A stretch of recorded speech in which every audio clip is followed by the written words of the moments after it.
Revolutionary Wrestling Podcast. I am your King of Extreme, Phil KOE, joined by my indomitable broadcast partner, Tony G. How we doing? We are here for Super Show-Down Down Under, and we are filming, and this is actually my first time ever tasting a Foster's beer, so we will see how this goes. All right. Oh, goddamn, it is in my mouth. Oh, boy, that's...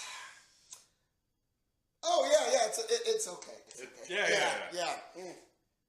Okay. Lovely product, Foster's. Moving on. The New Day versus The Bar. Damn, what an opener. These guys put on a clinic of tag team. That was a really good match. I enjoyed that one. I'm glad they opened with that. That got the crowd livened up, and you know what? Frankly, it got me livened up for probably going to be a 4-hour show, and it's a little after 4 in the morning. We've been up since 2 in the morning, so hell of a good opener to start things off with. Kofi. Yeah, it was a very good match. Kofi had a hell of a lot of good spots. Actually, Kofi and Xavier both had a nice spot where the Bar caught both of them, rammed them into the ring, and especially the ending. The backbreaker, bridged up. That was impressive. Double foot stomp off the top. Great finish. Xavier did a lot of really interesting work from the middle rope into the ring that I don't think is ever going to get truly appreciated. Never does. What do you give it?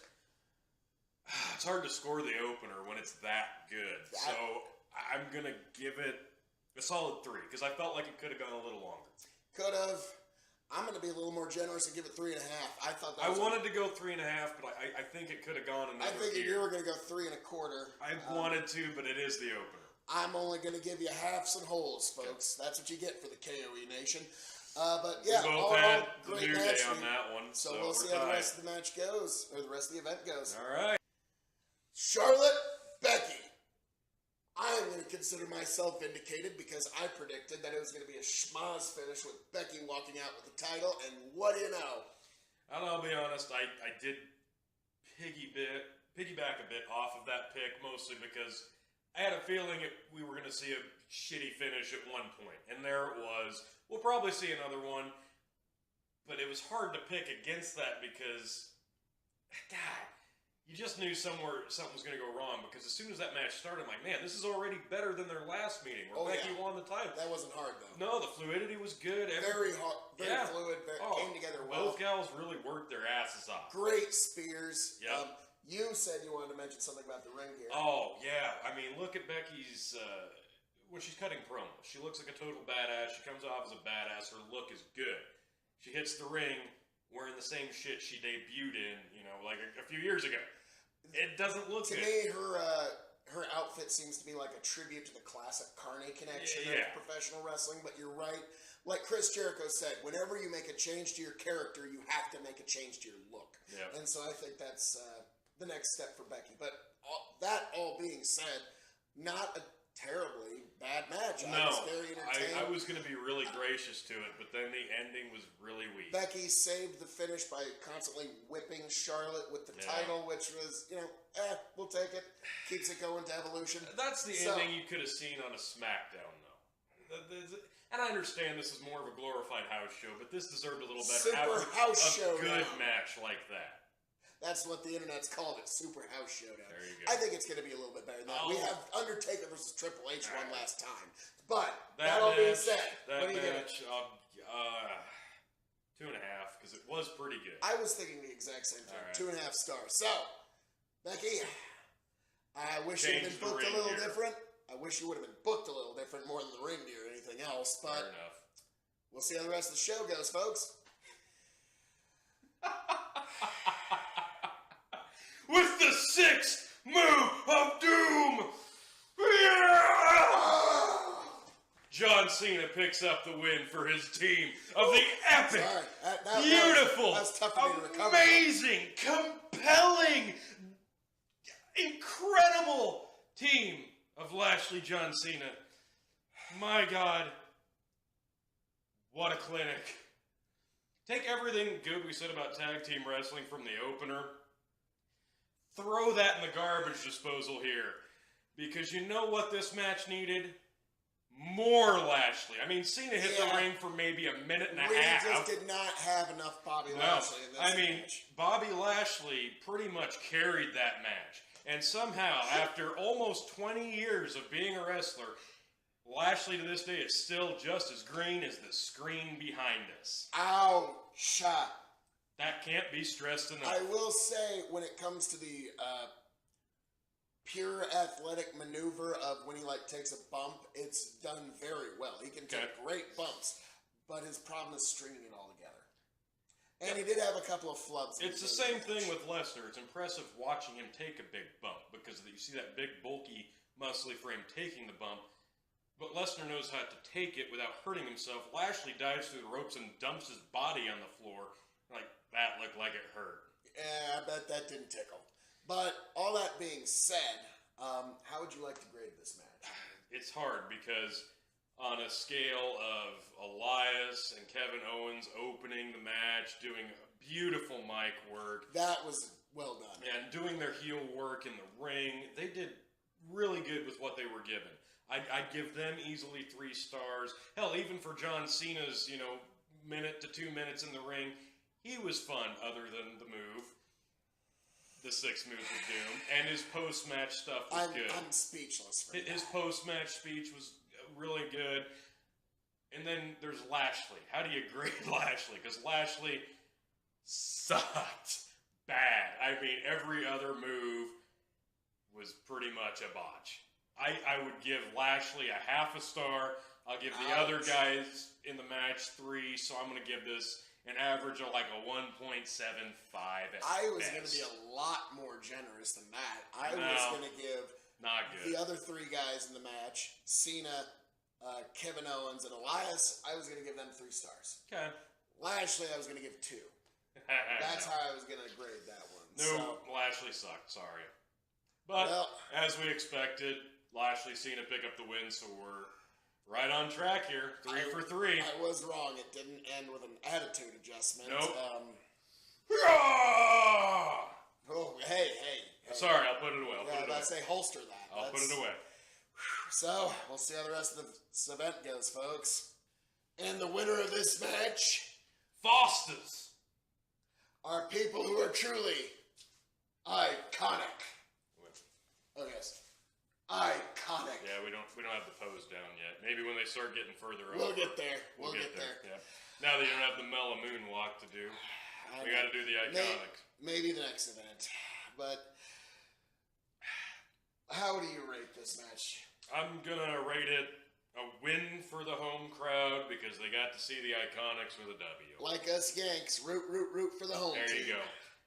Match-wise, not great. Okay, I'll just break it down for you. Nobody came out looking great there because the Iconics even kind of botched the finish. Yeah, it did not. Nothing clicked.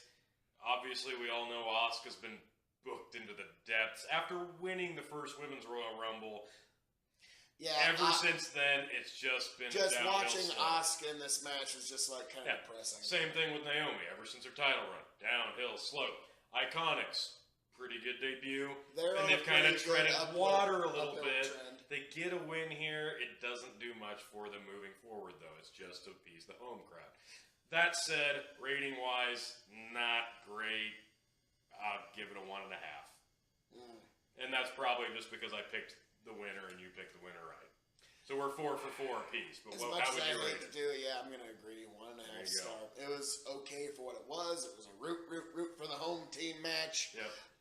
Beyond that, there was a couple of botches and things I didn't like, and I think we're both just kind of disappointed with the way Asuka's been booked lately. Yeah, that has a lot to do with it. But we'll see how the rest of the event goes. And the winner of this match, and still WWE World Heavyweight Champion, the phenomenal AJ Styles. Spectacular match. We don't deserve matches that damn good. That was a spectacular match. Perfect leg psychology. I have not seen such good leg psychology in a match in a long time. That That was exhausting. For a minute, it almost felt like a little tiny glimpse of times. Wrestling had couple of times through the veil of sports entertainment. I know. Couple of times. It felt very special, and it was a great match. What do you rate it, champ? It's AJ. Champ to champ. What do you rate? It's AJ Styles. I gotta rate it 4 stars automatically, but for the storytelling aspect of it, I'll give it 4 1/4. Yep, that's very fair. I'm gonna stick with my solid 4 stars. Fair enough. And I think there's only been. Man. We'll have to go back at the end of the year, but I think there's only been 1, maybe 2 times we've rated an AJ Styles match under 4 stars. I don't recall one that was 3.5, and that's because the finish was kind of wonky. All right. But I asked Phil mid-match, when was the last time you saw somebody transition who was this good? Who could transition from doing the TNA New Japan style of wrestling into seamlessly wrestling a sports entertainment style like AJ Styles at? Who else could do that? There's maybe a couple of guys who could do that. In the business today, there's very few, and when we were thinking through all time, the one that we could only universally agree on was Bret Hart. Who could tell that good of a story while having a seamless effort to put on that good of a match, regardless of opponent. It doesn't matter who AJ's in the ring with. Now, tonight, he's in the ring with a guy he's very familiar with. Yep. So not only was him and Joe may have worked a match or two. Not only was the wrestling top shelf, but the storytelling was also top shelf. So, great effort by both guys. I love this feud. Spectacular match. A great match. I wouldn't mind seeing even more down the road. But and we'll I see. I think that if puts they us... wanted to end it here, they could. Yeah. But I could really enjoy seeing it. I'm open for more. I can't wait for more, really. Yeah. But I think that puts us 5 for 5 on the card so far. Thus far, so... we haven't gotten into our disagreement matches yet, like the co-main event with the Shield or Daniel Bryan versus The Miz. So we'll see how that gets later, folks. And great match. Great match. Catch you later. Ronda Rousey and the Bellas versus the Riot Squad. Not much to say here. We're, I think, 6 for 6 on the card so far. I was impressed with the finish. I know some might not be. I thought it was actually a pretty impressive finish. I mean, granted, the double flip into a double armbar. If it was a couple of vets, as that someone finish that's as maybe big a doesn't fan work. of wrestling and MMA as I am, that was just awesome. That was a fun finish. I don't have anybody to exactly put at the top and put at the bottom. Everybody delivered the performance that they kind of needed to. In all honesty, it was pretty pedestrian 6-person tag match. What do you give it? I'm giving it 2. Yeah, 2's fine. 2's fair. Ronda gets better all the time. Every week, she's just getting better and better. Yep. She seems to just be a natural at it. I guess my notes from her, Ronda's getting better. The Bellas, it's kind of clear they're on the backslide. The Riot Squad, Ruby's really good. They seem to be infatuated with Liv. I think they're going to push her a little bit. And Sarah, she's a good fill-in. Well, they owe Liv a little bit of a push after getting that's fair. Cold clocked on live TV. So. Yeah, 2 stars is plenty fair. But we'll see how the rest of this event goes, folks. And the winner of this match, and new Cruiserweight Champion, Buddy Murphy. And in honor of that, Buddy, I'm going to give Foster's Premium Ale a shot here. In honor of you, Australia, root for the home team win. Let's see if this one's better than the last.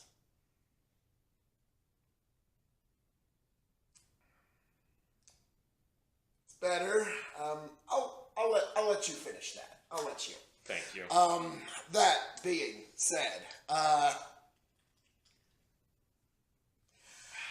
Buddy Murphy, new Cruiserweight champion, brought one home for the home team. Yep, champion to champion, the two you can relate. This is a really good match. I was very shocked. I mean, this one was knockdown, drag out, as JR would say, a slobber knocker. The Spanish fly was seamless. You could have ended it right there. That end part where Cedric hits could have had the win about 3 times in a row, didn't, played the crowd knowing the full time he was dropping the title. Yeah, that's how you put a guy over and give him a rub at the same time. And the crowd was amazing for this. Yep. I mean, that's what you'd expect from a hometown crowd. Sure. But even if it weren't, that deserved the pop it got. Yeah. I'm going to give it 3.5. I'm going to give it 3.75. I would have liked to see it a little longer. They'd have given it another minute or two. Another minute or two, it would have made 4. But yeah, great match. I'm sticking with 3.5. Great match. And, buddy, hats off to you. And so far, we've called it down the line. No discrepancy here. We're getting to the tail end where there's going to be some. The title's about to be on the line. KOE Nation, this is our chance.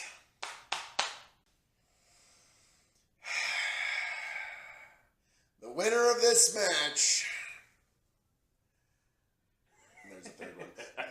The Shield. So, KOE Nation, my deepest, sincerest apologies to you. KOE Nation just got one of these.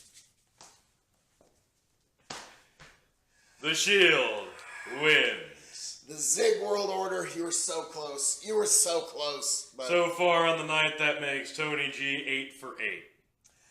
And I am 7-1. So Tony G is pretty close to a clean sweep. But, all that being said, entertaining match. I actually really enjoyed it. Yes. Very entertaining match. It had a lot of classic elements of the 3-on-3 6-man tag. Braun stopping the triple powerbomb was pretty awesome. A lot of good spots with Braun. Nice spot at the end with Roman taking himself and Braun out of the match. Ending was good. A lot of questionable. Is Dean going to turn? They teased it. It was nice. I liked the way they did it. Like I said, they were going to start teasing it. I thought this is where they're going to pull the trigger on it. Yep. But you're right. I mean, I think it would only be fitting if he did it with a chair shot from behind. Yes, Seth did. So, that's right. This was not the platform. That's neither here nor there. So, well done, ne'er-do-well champion that you are. I mean, we will have to hand this in to the Revolutionary Wrestling Podcast's very own special counsel to see if there's possible collusion involved with this. So, KOE Nation, hold out hope. But, beyond that, what do you give this match? 2.5. You know what? Maybe 3. I was going to give it 3. Actually, I liked it. I'll stick with 2.5. Despite the fact that I lost my prediction. Okay. Great match. So not bad. Yes, KOE Nation. We have at least tied a moral victory for the KOE Nation. All that being said, we're both 8-1 on the show, with both of us having the Undertaker in the main event. So we're probably both 9-1 at the end of the night. So yes, a tie. I retain. All that being said, champion has a challenger clipping at his heels. Yes, he does. All that being said, moving on to the match. I don't think that was supposed to happen. That did look a little botchy, but I think that's the way it's supposed to go. I don't think so. I think that I think the ref was maybe off spot. They had the cradle. They both thought maybe he was a step behind. I don't know. So I don't think that went down the way it was supposed to, because maybe that match should have gone 3 times that length. Possibly. Let us know in the comments section what you think. Do you think that's the way it was supposed to go? And if it wasn't, do you think that was an accident, or do you think that was Danny Boy going into business for himself? Either way, that wasn't a good match. Now, everybody there deserved better. Both the guys, 1 star.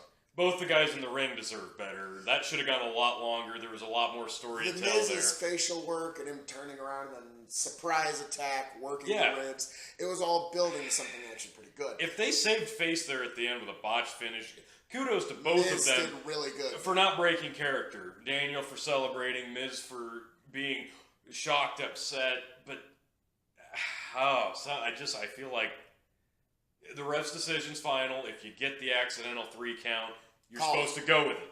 Yeah. And they did that if that's the case. But looking at you, Mick. I think that ending got majorly flubbed. Yep, so let us know in the comments section if you agree that it got messed up and why. So, yep.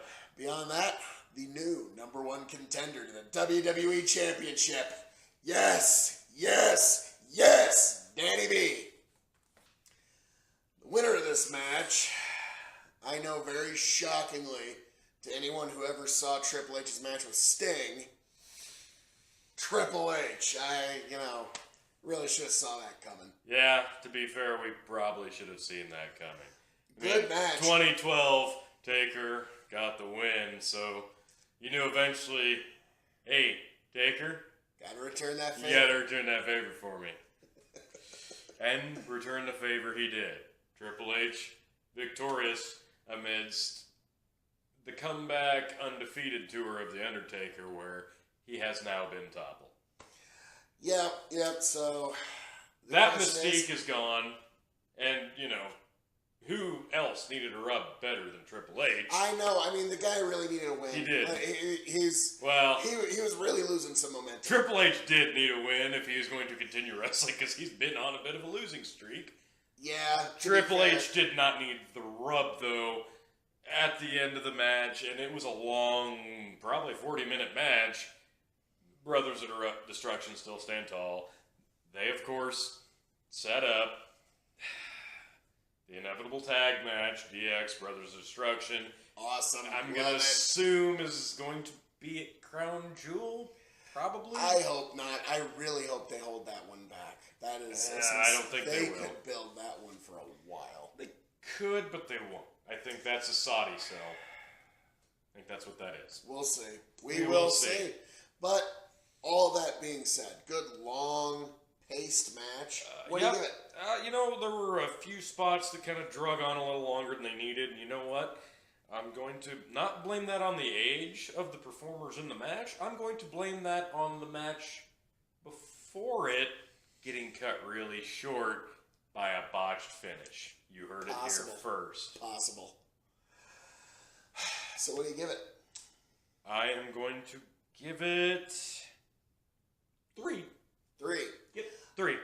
I actually like the pace of this. And again, Shawn Michaels was one of the most active folks in the ring. And also, for the first time ever in his entire career, we saw Triple H do a flying elbow. That was just crazy for me. A Triple H elbow drop. Yeah, I'm shocked. Not since the days of Paul Levesque, Triple H, Hunter Hearst Helmsley have we seen such a maneuver. That said, though, every guy involved in the match, they did their part to a T, and even 6 years after the 2012 Hell in a Cell match, which admittedly we did watch prior to this event just to get us in the mood, 6 years after the fact, they could still tell this compelling of a story, and they did. And everybody in the Australian crowd got what they paid for. All that being said, I give it 3.5. Okay, fair enough. Great match. Great main event. Undertaker last time ever live in Australia. Thank goodness that was the main event. Yes. I was right on that one. So, all that being said, what do you give this event overall? Well, to be honest, it's got to take a pretty big hit. Great show. I would probably place this just slightly above Greatest Royal Rumble in terms of overseas novelty super house show, in terms of sheer wrestling quality. But it does take a pretty big hit because there was no Alexa Bliss. Now, granted, Tony G, as Alexa Bliss's biggest fan, I can understand that sentiment. Anything without Alexa Bliss takes a hit. All that being said, great card. Yes. It appealed to the Australian crowd perfectly. Gave them a root for the home team. Twice. And to all my Australian friends, I even tried Foster's beer for you. It wasn't my forte, but great event. All in all, I'm going to give it 3.5 stars. I would agree. Pretty predictable. We were 8-2 each on the night, and all the matches were good, and the pacing was just fast. There was no segue. There was no lollygagging around in between matches. I had a hard time keeping up editing the video. It was a very well-paced event, and it spanned 4 hours. It's honestly, it's after 8 now. We started this. Sun is rising. We started this at 4. We both got up at 2 in the morning to watch this. So, 6.5 hours of pretty damn good show. Yep, kept us pumped. Yep. So, join us, folks, for the next event that's coming up real soon. Evolution, all women's. Here we go. This is your King of Extreme, Phil KOE, signing off. And handing it off to my indomitable broadcast partner, still the reigning and defending Revolutionary Wrestling Podcast Champion, Tony G. Thank you for watching.